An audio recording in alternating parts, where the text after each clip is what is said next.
Good. Everybody good? All right. Well, thank you everybody for showing up here. We're going to get started in about, I don't know, 10 seconds. My name is Stephen English. Those of you who don't know me, which I think there's only a couple of people in the room that I've not met either face-to-face or in virtual land here. I was asked after telling Charles about what I did last week, Charles said, hey, why don't you go ahead and bring that here so I don't have to do a lot of work today. So that was the promise here. I'm making sure that Charles can just enjoy his cup of coffee. So, and again, if you're just arriving, what you're seeing in the chat is people are dropping in their contact information, you know, who they are, what they do, why they do it, and how to contact them, because this is a networking event.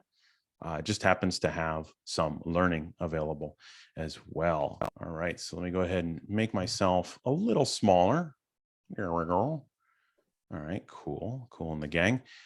If you would please go ahead and go to the view. There's a little view icon at the upper right-hand corner of your screen and put that into speaker view.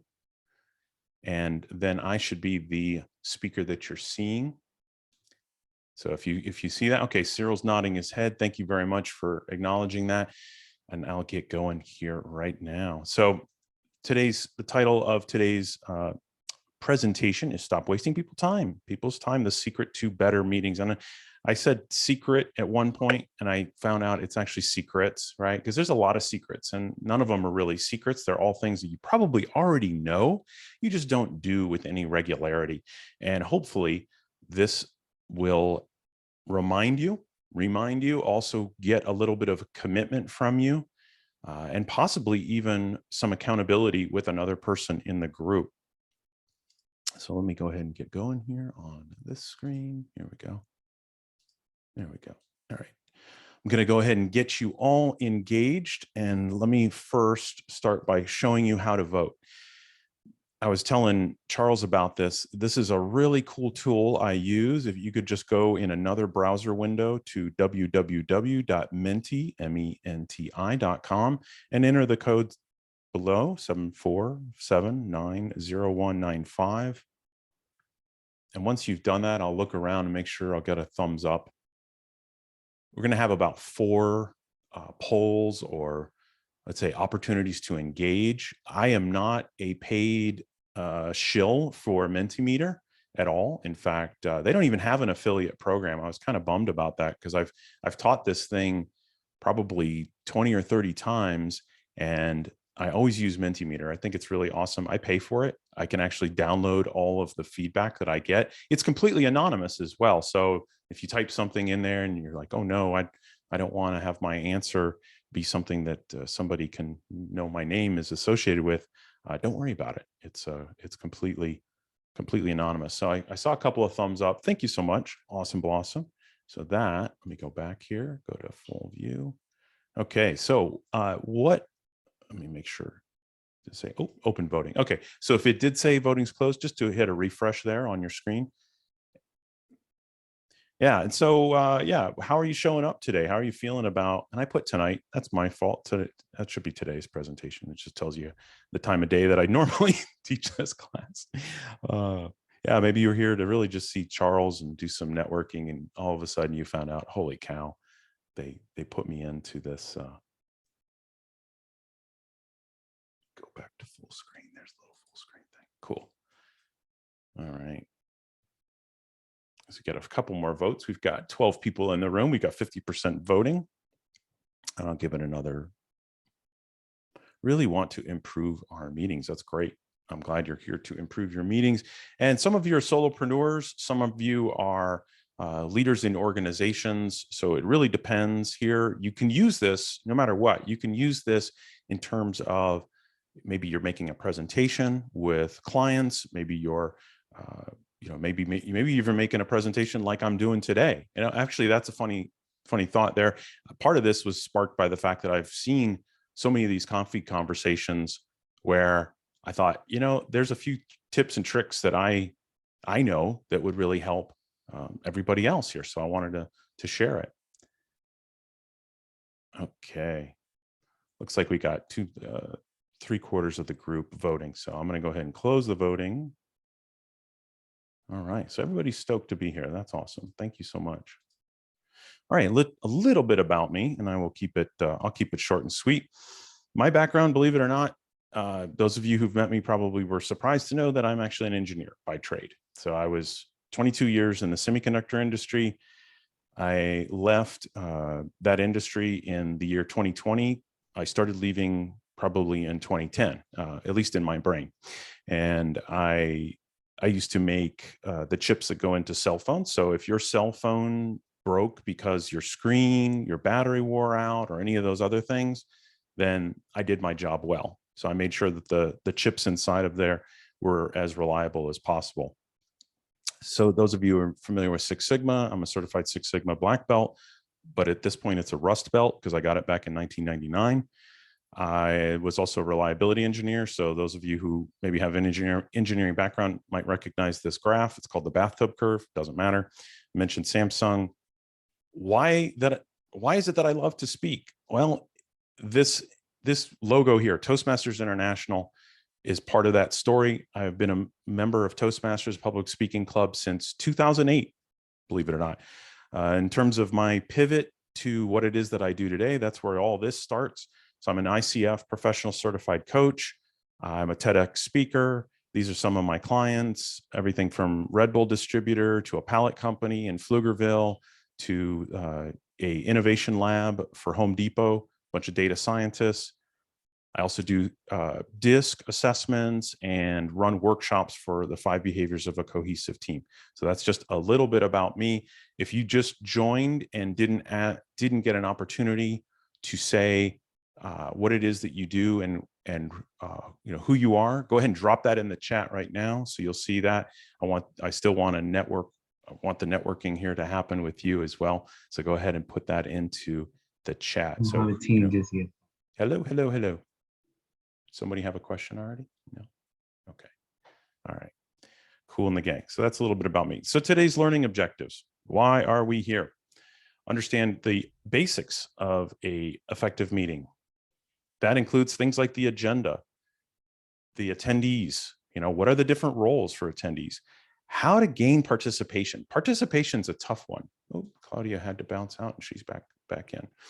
Participation's a big issue. So we're going to talk a lot about that.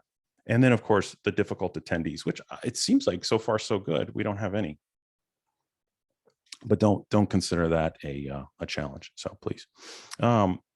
So I just want to get a commitment from you. I want to get a commitment from you. So in the chat, type in, I am committed to having better meetings. I want to get a commitment from everybody here that they want to have better meetings. So please drop that in the chat.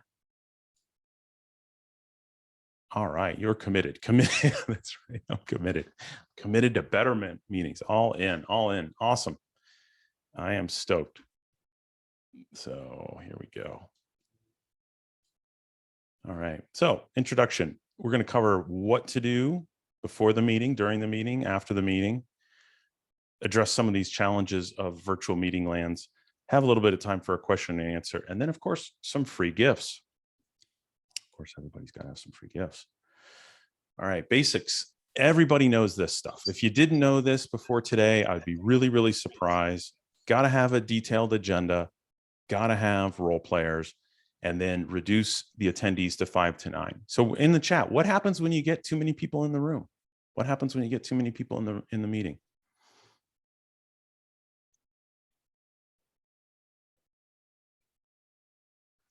I will tell you, but I want to see if you know. I'm sure you do. Yeah, a lot of chaos. If you take over, that's right. Everybody sits back, lose retention, all kinds of different failure modes there. Yeah, it becomes overwhelming with too many people. All the above. So the science says, believe it or not, there is a sweet spot. There is a number of people, and the rule of thumb is 5 to 9, but there's also some math of what happens.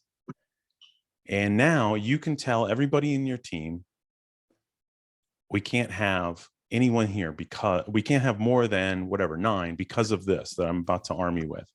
So Wall Street Journal did a study, and they found that for every additional person above 7, you reduce the likelihood of having an actionable decision in the meeting by 10%. 10%, every additional person beyond 7. Now, I did the math for you. You don't have to do the y equals mx plus b on that.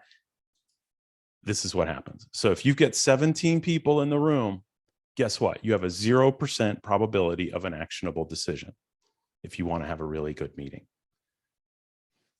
I thought that was a shocking number, and I've lived it. I've been in those meetings when I was in corporate where you have 60 people in the room and you're looking around going, what in the hell are most of these people doing here? Most of those people are sitting there playing with their phone or rifling through their notes that they have for their next meeting, figuring out what they're going to do later on in the day, but they are not engaged in the meeting at all. Okay. For the meeting agenda, by show of hands, and you can either use the emoji or not the emoji, but the reactions. How many of you put together a meeting agenda? Yeah, a few of you do. Okay, well, I'm going to ask you, how many of you call out who's the facilitator, who's the note taker, who's the timekeeper? You know, what preparation needs to be there? So this is kind of the true north, if you will. This is as detailed of an agenda as probably anyone could ever need. And of course, I'm happy to give you these this presentation material. You can find this probably easily on the internet. But identify the meeting goal. The most important thing is to make sure that you've got that objective, or you could say the individual goals for each item as you go through the meeting. But certainly, you got to have a clear objective. You know, maybe that's a decision, maybe it's a brainstorming, maybe it's problem solving. You should ask the participants for different support documents ahead of the meeting, and you should share those before the meeting even starts. And I have a breakdown of what happens before the meeting, during the meeting, and after the meeting. We'll talk about that here shortly. List. This is what I've found is really, really helpful. For agenda items, for each of the agenda items, phrase them as a question. What can we do to drive sales? What is our target market right now? How do we solve XYZ problem?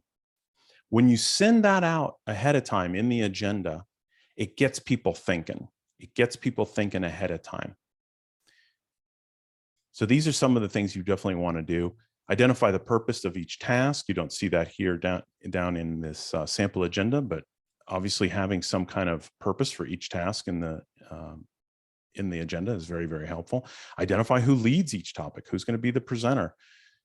Have a time allotted, and then end the meeting with some kind of review. And I'll give you some of those great questions that you can use to review the meeting. Different meeting. Hey, Stephen, real quick, if I can jump in Yeah. on this here. If we had a couple people log in a little bit later, can we get that code again for Menti? Yeah, absolutely. And just maybe put it in the chat. Yeah, here we go. Yeah, go for it. So that's yeah, so menti.com. Here's the code 74790195. Oh, I don't know if that was long enough. Everybody get it? We good? Okay, cool. Please let me know if you didn't. Okay. And I'll when we get to another different poll question, if anybody needs that, I'll definitely get it for you. So different meeting roles. What's missing, right? So you see facilitator, note taker, timekeeper, technology keeper. Maybe you don't even think about technology keeper, but this is super important. I remember I was at a meeting at my former employer, CEO, C-suite in the room, and the VP of information technology was there in the room and had somebody on speed dial. So when the stakes are high, which really the stakes are always high, having some kind of support for technology is important.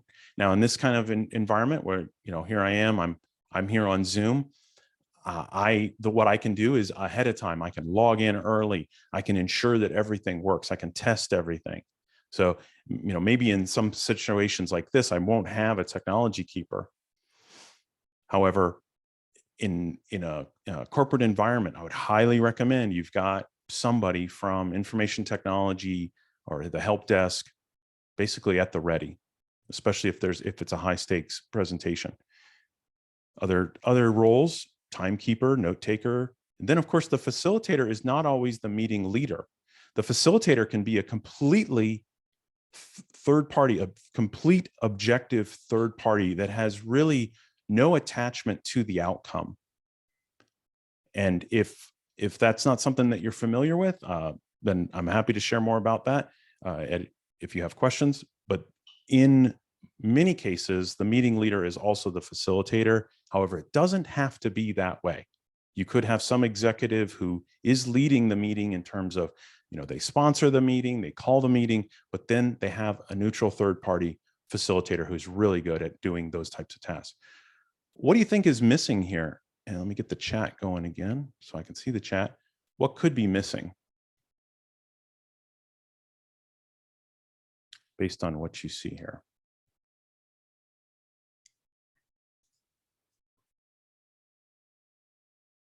Yeah, thank you, Jackie. I appreciate that. I'll tell you what could be missing. A greeter, okay, yeah, a greeter, the hugger, someone to collect the cover charge, yeah, could be maybe a bouncer, depending on the aggressiveness of the people in the room. But what I've seen, yeah, a comedian, somebody who is, well, that's a really great idea. I would say maybe the peacekeeper. So it could be a comedian, but it also could just be somebody who's maintaining harmony in the meeting, depending on, again, how charged everything is. Another one is the outsider, especially if you're having a brainstorming meeting, having an outsider. Let's say, for example, you work in the marketing department. Well, maybe you want to bring somebody in from engineering or design, or if you work in the engineering department, bringing in somebody from another department that, again, maybe the marketing department or the sales department, or somebody who is not so deeply entrenched in the groupthink that could be happening. Having an outsider can really, really help. Okay, dokie. Before the meeting, different considerations. And this isn't like an hour before the meeting. This is a week before the meeting. This is 2 days before the meeting. You see this first thing that I put up here is prepare 1 hour for each hour of meeting. And you're probably thinking, gosh, that seems like a lot. Well, think about what happens when you have a meeting and you don't do any preparation for it. Let's say, for example, you have a meeting where people are expected to bring certain information to the meeting, and you don't check in on that ahead of the meeting. I know, I will say probably 5% of the time that I was involved in meetings, there were people who either didn't bring what they needed to bring, or they brought something that really wasn't what was expected by the rest of the group. So taking that time, that hour before the meeting, not literally the hour, but taking an hour days ahead of the meeting to check in with everybody that's on the agenda. If they're a presenter on the agenda, reaching out to them and confirming that they have what they need, maybe even asking to share it ahead of the meeting so that people can look at the material. Other considerations, online tools, just like we have here, right? We've got Zoom. In my case, I'm using OBS so that I can be embedded in that in this slide. Maybe there's other things that you need to worry about in terms of collaboration. Are you using Google Docs? Are you using a Confluence page? Are you using a Miro page? So making sure that you have all of those right collaboration tools is very, very helpful. Again, what's the specific goal?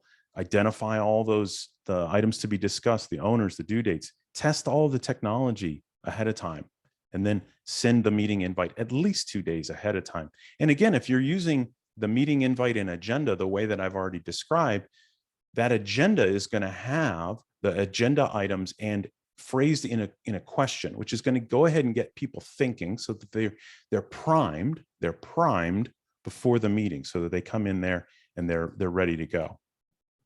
During the meeting, and you've seen this today, right? Like I said, this, in a way, this presentation is a bit meta for how you can improve your meetings. Start the meeting off with some kind of a poll, or letting the members all introduce themselves, especially if it's a brand new team kickoff. You're going to want to raise what they call the levels of disclosure. If you've never heard the term levels of disclosure, that's important when it comes to team dynamics and people getting to know one another. If you need more information on that, please message me, email me. I've got all my contact info here. Generate some kind of interest. Now, this could be, again, I come from a manufacturing environment for 22 years, coming in and showing some kind of call, like something that's going to really grab people's attention and call them to action.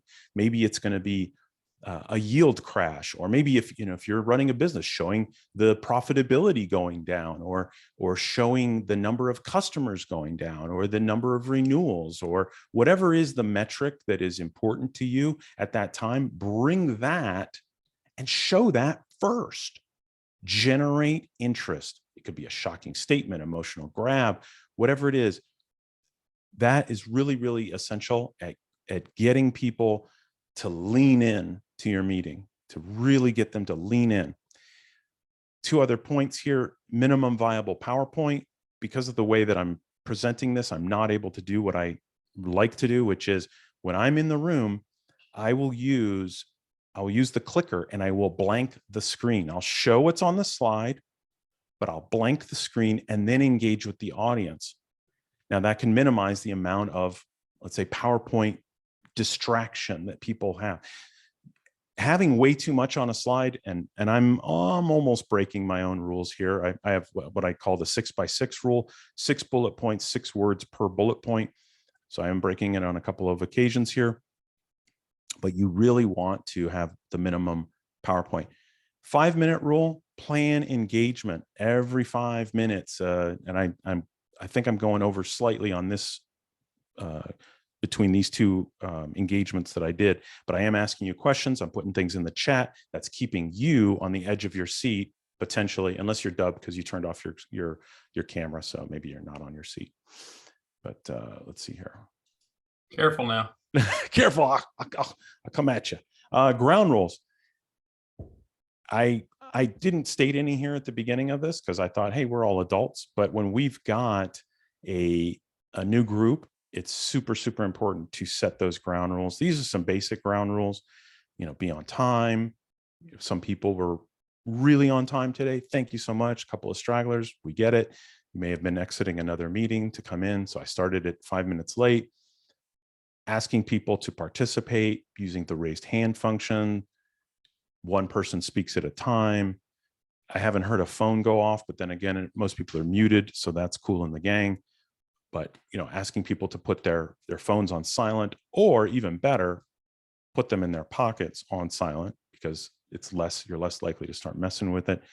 Having people speak in headlines instead of giving long stories. You could even just set a time limit. You could say, hey, whenever you speak, let's stick to less than a minute, 2 minutes, something like that. If you've got dogs in the area, be aware of background noises.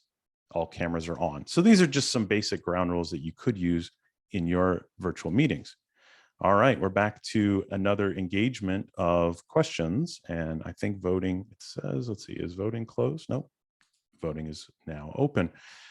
What are the most impactful, helpful ground rules for you? When you're running a meeting, what do you do to ensure you get that engagement, get that people participating like adults?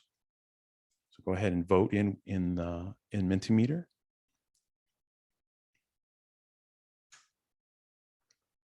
Yeah. Asking questions. Yeah. That's going to drive the participation. Yeah. What are the ground rules for the group? What are you telling everybody? Hey, this is how we're going to operate as a group in this meeting. Yeah.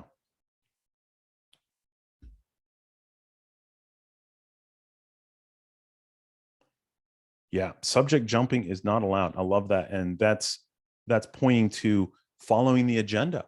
I've had meetings where somebody shows up late. They have that thing that they really, really want to talk about, and they'll just interject. And then that's time to take them over to the parking lot. Thank you for that idea. We're going to, if we have time at the end, we'll discuss it. Otherwise, it goes on the parking lot. be willing to give feedback. Yep, we're going to talk about feedback here shortly. That's great.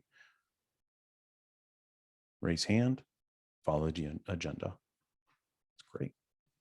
Anyone else? We got 12 people. I've got 1, 2, 3. I've got 8 feedbacks. Anybody else? I'm going to give it 30 more seconds for any other ground rules that you find to be helpful.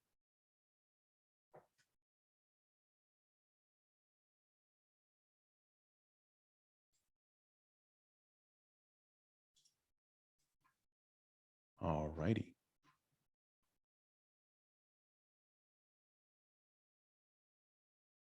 Okay, I'm going to close voting and we will go on. Cool. Different things to drive the engagement that some of them we've already discussed. The chat box, you've already seen that. You've already seen Mentimeter. You can use Miro. You can use other collaboration tools. You can use even a Google Docs page that everybody's typing into. If you want to go, let's say pretty simple and maybe a system that you're already using. Post-it notes. So if you're in the room, using Post-it notes with your attendees is super, super helpful, especially because of that word, that I word in the next block. Introverts in a lot of meetings, because I think when we were talking about, what happens when you have 5, more than 5 to 9 people, in the chat, people were saying, hey, there's just some folks who tend to dominate the meeting. Those typically are your extroverts. So your introverts and your quieter members, they really do like the Post-it notes. They do like some of these other ways of making it a smaller interaction than having to engage with the entire group. Another thing to help drive the engagement for them is to ask them to take on a role of timekeeper or scribe. It gives them a reason to engage. It gives you, as the meeting facilitator, the reason to ask them, hey, where are we in terms of time? Did you get that action item? And so now they're talking more. So these are some techniques to drive engagement. Yeah, it's not enough to call the meeting and have an agenda. You have to do work in the meeting.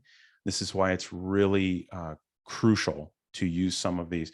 Another thing I would say is, if there is kind of a general malaise in terms of people giving feedback, is to simply go around the room asking a question. So just have so now everybody knows that that's coming up.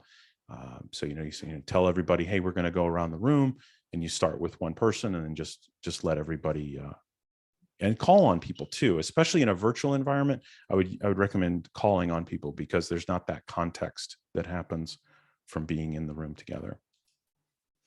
But wait, there's more.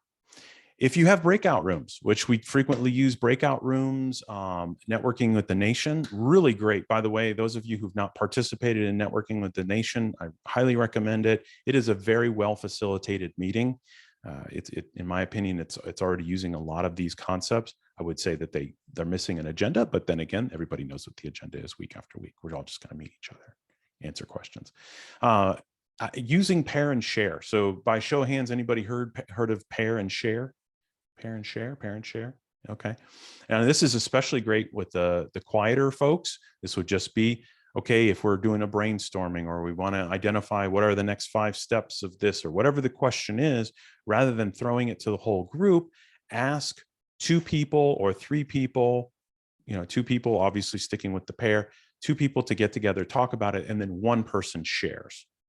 Okay. So that way, if you've got that quieter person, that introvert who doesn't want to share with the whole group, this is a great way for them to engage and share their ideas. If it's a very, very long meeting, it's a very long meeting, you could just see the donut glaze forming on people's faces. They've just got that, their eyes are all kind of getting sleepy. Time to call a break. But here's the most important part.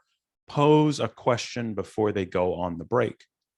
This gives you, when they come back into the room, it gives you something to immediately call people in to the meeting in terms of their engagement, right? Like, you gave them a question. When they come back from the break, okay, everybody, you had your 10 minutes. Hope, your bio break, everything went well. Hope you got a drink of water. Hope you had this. I asked a question before the break.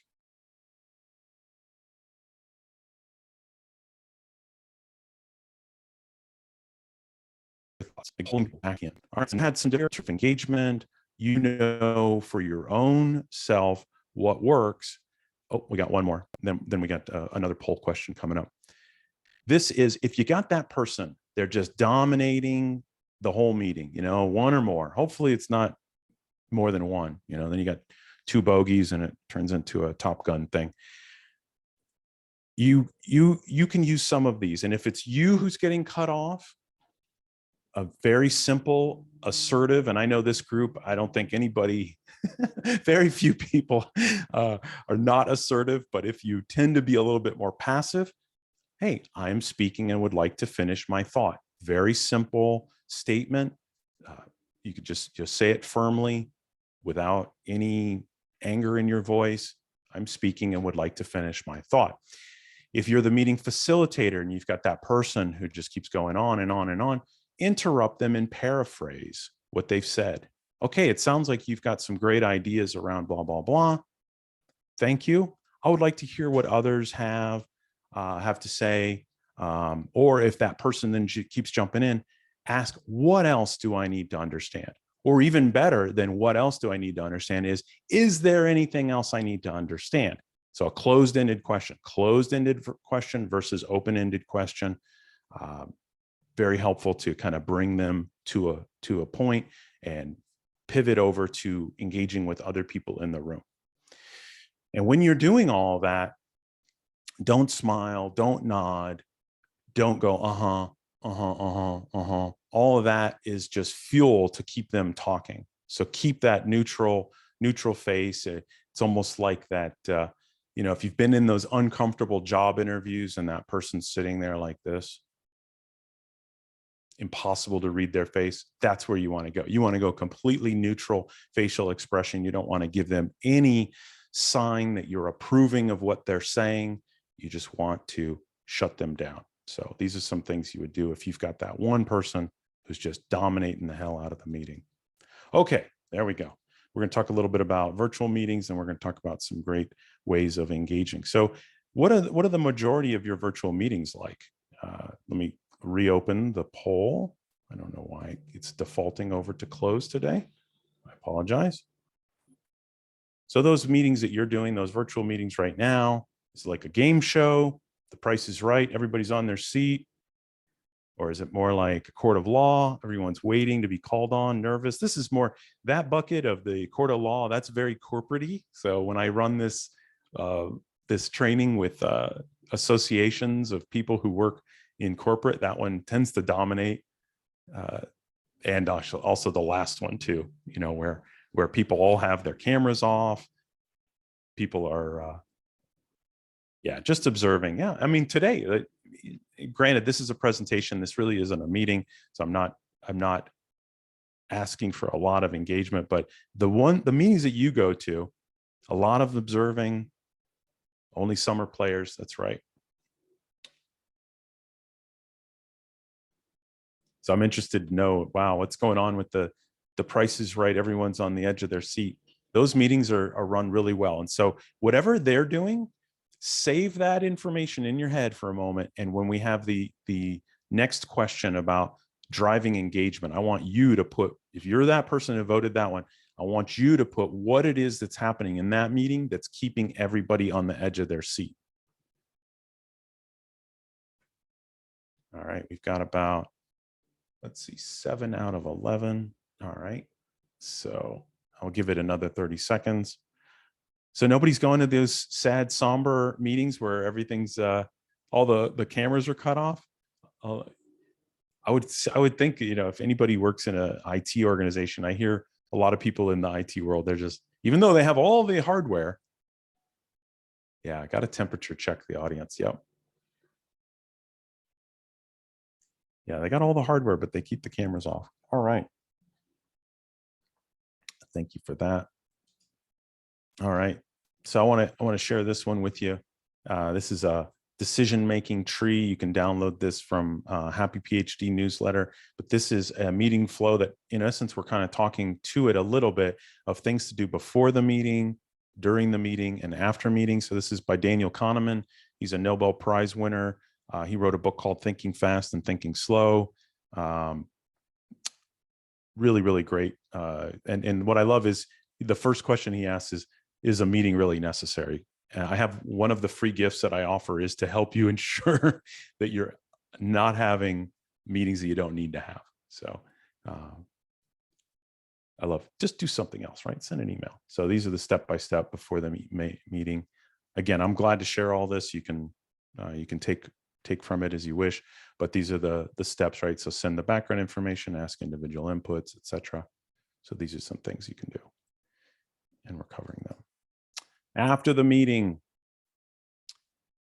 gather feedback, get those plus deltas, what needs to change, what went well, what didn't go well. By a show of hands, how many people are getting feedback at the end of their meetings? A couple of people. Okay, great. Internal meetings. Cool. All right, different kind of challenges that people are having in technical land, in virtual meeting land. They're either technical, which I've seen that happen time and time again, or just a lack of participation. And so we're talking about participation. So let's do that here, right? What can you do to improve participation in your virtual meetings? Let me open that voting. So the person who voted that they were in those Price is Right meetings, I would love to see what it is that is happening in those meetings, because that sounds like there's a lot of participation. So please drop all of that in there when you give your feedback.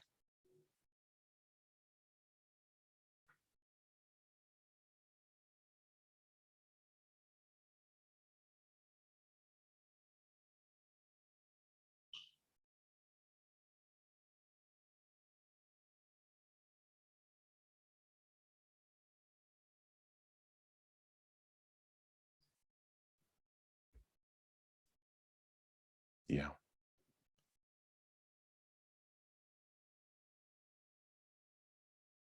Yeah, physical involvements. I've seen some people having the audience, especially with longer meetings, stand up, move around, get some of that, get their body moving. Really helpful.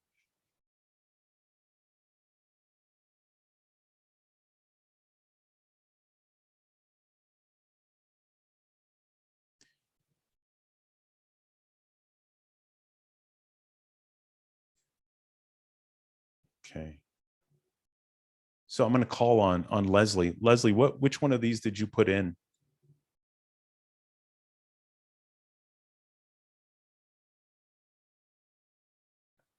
You're still unmute. Are you still muted here? Sorry about that. Oh, it's okay. Breakout sessions, polls, and each participant, go around the room and ask everyone to, maybe answer a question or provide some kind of feedback. Yeah, when you do that, what do you feel in the room? What do you experience? I think it makes everyone pay attention because they know they're going to get called on. I think it gets everyone engaged with each other, and then they know, well, wait a minute, when's my turn? I better be paying attention. So it keeps everyone engaged. Yeah, I like that. Yeah, it keeps people engaged because they know they're called on. And I assume that these are all meetings. What are these, face-to-face or virtual? I was thinking of this in a virtual meeting. Yeah, I get it. Yeah, and but it would apply also in a physical meeting as well. Yeah, for sure. All right, thank you. I appreciate that, Leslie. So Claudia, did you have feedback? Did you vote here? I did vote, but I don't see it on here on your screen. Oh wait, let's see. So here's the top. Okay, nope, I don't see it yet.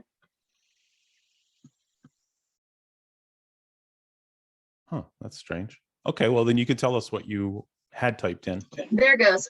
Ask participants ahead of time before the meeting that you might be calling on them, or telling them to maybe put some highlights. This is for a virtual meeting, highlights of maybe some key notes, takeaways in the comment box as the speaker is doing their meeting.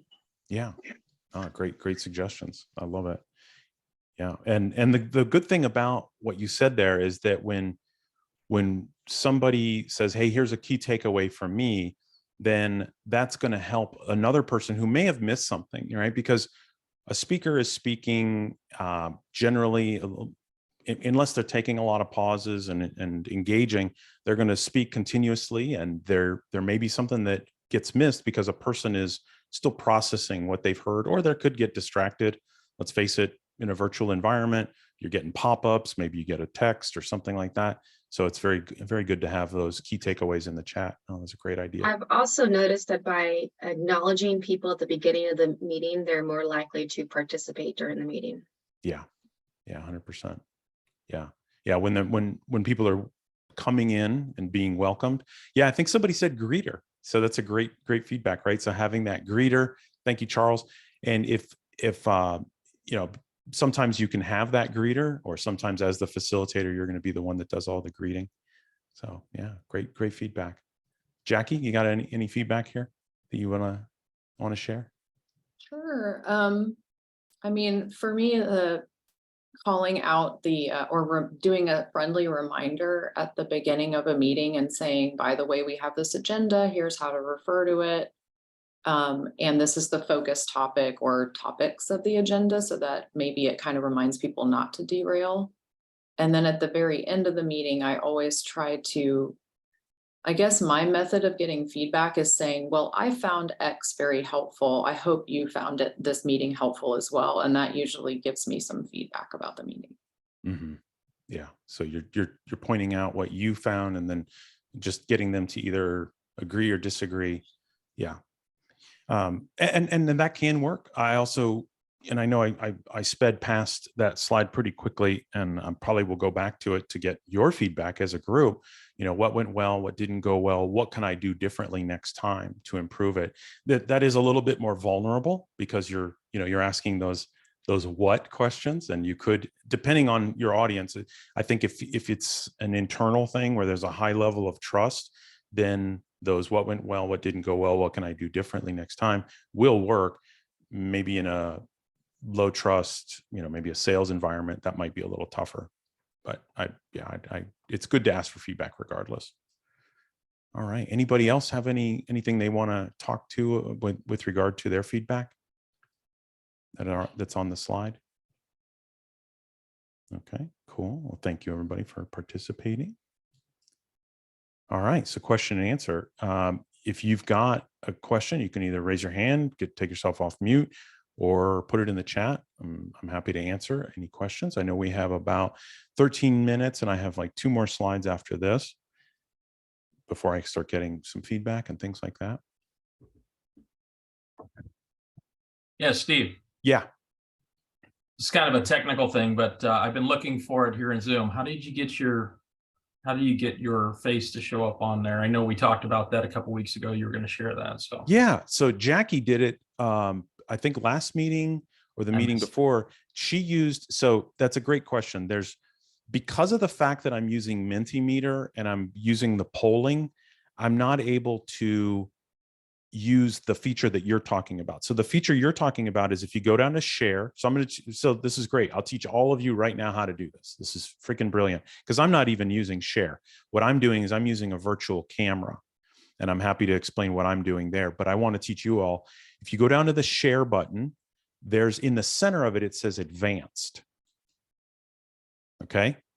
because we're not allowed to share right now, just so you know. Oh, you're not allowed to share. Okay, that's fine. So just, you can write these down. Yeah. Just write it down step by step. So share, center tab advanced, then PowerPoint as a virtual background. So it only works when you're showing a PowerPoint. Now, because of the way I'm doing this, by having the Mentimeter engagement, I'm not able to do it that way. So instead, what I'm using is OBS, and I have I have display capture and video capture device, and so I can put myself here in the corner. I can make myself ludicrously big. Hello, or I think I can even turn myself upside down, but I don't want to do that because then I won't be able to fix it. But thank you for asking that question. Yeah, so sorry, I was traveling a lot, so I missed before, but I appreciate it. Thank you. Yeah, no problem. Yeah, and I think if between the Mentimeter and how to do that, where you put yourself in the slide, if you take those two takeaways, you're going to be so much better. So in your presentation, so Sinclair, you go on the Zoom window at the bottom, you see a share button. It has a little, it's green and it has an arrow up. You click on that share button, which you can't do right now because of the way that things are going, right? But you can write it down, share, and then advanced, and then PowerPoint as virtual background. And so then you just load up a PowerPoint and you're going to be in the slide. It works better if you have a green screen, but it works pretty well even stock. So thank you for that question. Cool. What other questions do you all have? Stephen, I do have a question. Yes, ma'am.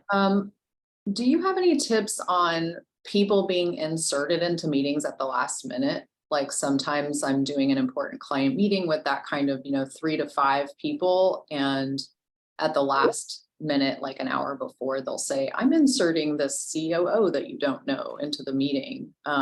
Any tips on that? Yeah, I would get interested. Just be curious, so, what are your what are your expectations for that person in the meeting?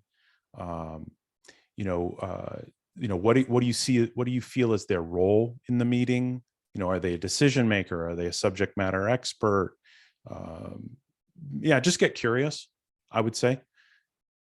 Does that, what have you done in the past? Let me ask that question. Honestly, nothing. I just kind of, since it's usually a client, I just say, sure, and then invite the person along. And sometimes they just are observers and it's not disruptive. Mm-hmm. But I do have concerns about what you were talking about, like the more brains in the room. Yeah. Yeah. Sometimes the outcome of what you were trying to plan doesn't work out. Or that person, sometimes projects, especially if like the meeting is about some kind of project you're working on, like in my case, in the middle of a process, that new person is like, has no background history of what's going on. And then they just get inserted and they suddenly have a ton of new opinions that no one's ever heard. Yeah. So that's what I'm trying to avoid. Yeah. They kind of can be disruptive. That's like a bomb, right? The bomb goes off and they've got all these questions. Maybe to ask, if they get inserted, to ask somebody within the organization to catch them up ahead of time. That might be helpful, after you've asked a couple of questions. So what's your expectation of them? What is their role? Depending how much trust you already have with that organization, you could even be more direct. How do you see them adding value to the meeting? But certainly the first 2 questions, right? Yeah. I have one more question. Absolutely. Okay. So on the flip side, if I'm not running a meeting, if I'm just attending one, but I'm there for a purpose, and the agenda or topic that was shared to me, the focus of the meeting doesn't match what the person's actually talking about once I'm in the meeting. Have you ever do you have any tips around that? Because I've had a couple of annoying circumstances where, like you said, not everything is requires a meeting and somebody's time on a calendar, and then you show up for something that you think is important because the topic was presented to you a certain way, and then you go to the meeting and it's actually kind of a waste of time, or it's just not what you thought you were showing up for. Okay, so I'm imagining that your gut instinct is saying I shouldn't be here. Yeah. Yeah. Or when are they going to get to the agenda topic? Yeah. That's a great question. Yeah, that's a tough one. I would, it could be a private message to the facilitator. It could be that, you put in the chat, oh, sorry, my dog just puked, and I don't know, whatever, and just leave the meeting. I'm joking about the dog puking, but it could be that, I'm sorry, there's an emergency and I need to leave. Yeah, that's a great question. I don't know the answer to that, but I certainly would start with asking a question to the facilitator in private message. Anybody else? So this is a good, let's say, learning moment too, is as a facilitator, if you don't know the answer, you're not expected to know the answer. The meeting facilitator or meeting leader, I may not know every answer. So does anybody else have a recommendation for Jackie, great question, what you would do, short of just leaving and asking the facilitator if they're going to cover that agenda item. Yeah, it's a tough one. I've interrupted more than one meeting and said that I have a hard stop at a certain endpoint. Mm-hmm. And to Jackie's other point, when a CEO or COO or someone who's not actively involved with the project, because we're in very similar spaces, I highlight them in the beginning. Oh, what are you hoping to gain from this? Is there anything you would like to cover? I call them to the deck immediately. I don't let them hang in the shadows. But as a, so what, but I like the hard stop idea. So Mhm. might be Jackie, as a participant, you could unmute and let people know you have a hard stop and, you know, you would like to cover a particular topic. It might be very assertive. It might be very uncomfortable, but that's, you know.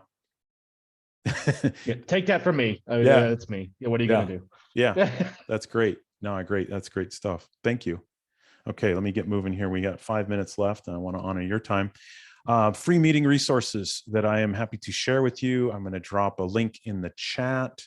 And of course, if there's anything here that you want, I got to go over here. Sorry, I thought I had the link here, but I did not.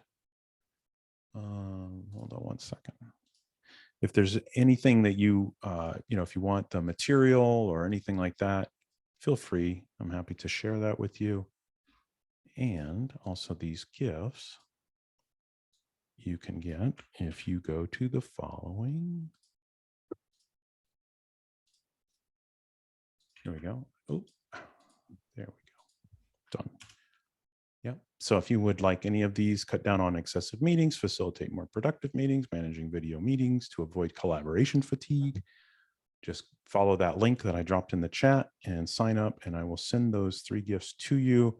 If you'd also like the material, just there's a little question on that page. Just say, please send me the PDF and I'll be glad to do that. Now, accountability. What's the one thing? What's the one thing? What's the one thing you're going to do differently? So you could either drop it in the chat. If you've got somebody in your household, you could turn to the person in your household. I'm going to start doing this in meetings. Hold me accountable. Tell them by when. By when are you going to start doing this?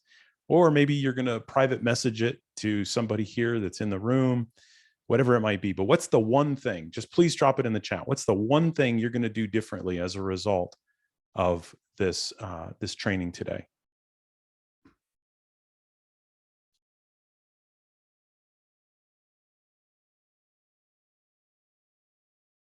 So Jennifer said parking lot. Yeah, if somebody brings something up, assign roles. Yeah, if somebody brings something up that's not on the agenda, parking lot it, assign the roles to participants. Yeah, that takes a lot off of your plate, right? If you give somebody, hey, you've got the scribe, you've got the timekeeper. Yeah, ask for feedback. Actually, yeah, that's a good point. I'm going to ask for feedback here too. Speak in the headlines.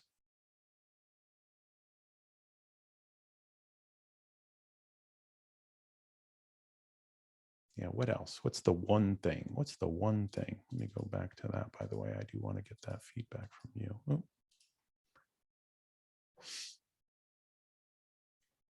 Yeah, so decide on what that one thing is. Tell somebody you're going to do it. Allow them to hold you accountable. And then for me, yeah, give me some feedback in terms of what went well, what didn't go well, what could I do differently. Drop that in the chat. I got thick skin. I used to work in quality assurance, so I'm used to people hating me. Dub, yeah, having a timekeeper. Exactly. Yeah, we ended up right on time. It's 9:29. We started a little bit late. We're ending on time. I'd like to get that feedback. If you don't have time to give me the feedback because you're running off to the next thing, then please, I'll put my LinkedIn in the chat. So how to reach to me. Glad to be here. Glad to see all of you here. So I know we're coming up on time, so I'm a little bit rushed and I don't want to go over. But please, if you do have feedback, please let me know somehow. And otherwise, please connect with me on LinkedIn.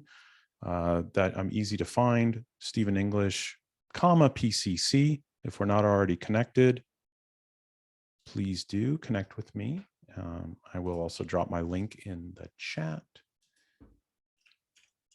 Any questions? Anything you want to talk about, Charles, before I end this? No, I just want to say again, thank you for that. That was a very informative, very, very great. A lot of engagement with everybody, which is not always the easiest thing to do. So I appreciate that and appreciate everybody being on here today as well. Sweet. Well, hey, thank you all. Love to get your feedback. Love to connect with you on LinkedIn. Love to send you these 3 gifts. So hopefully we'll be in touch. Thank you so much.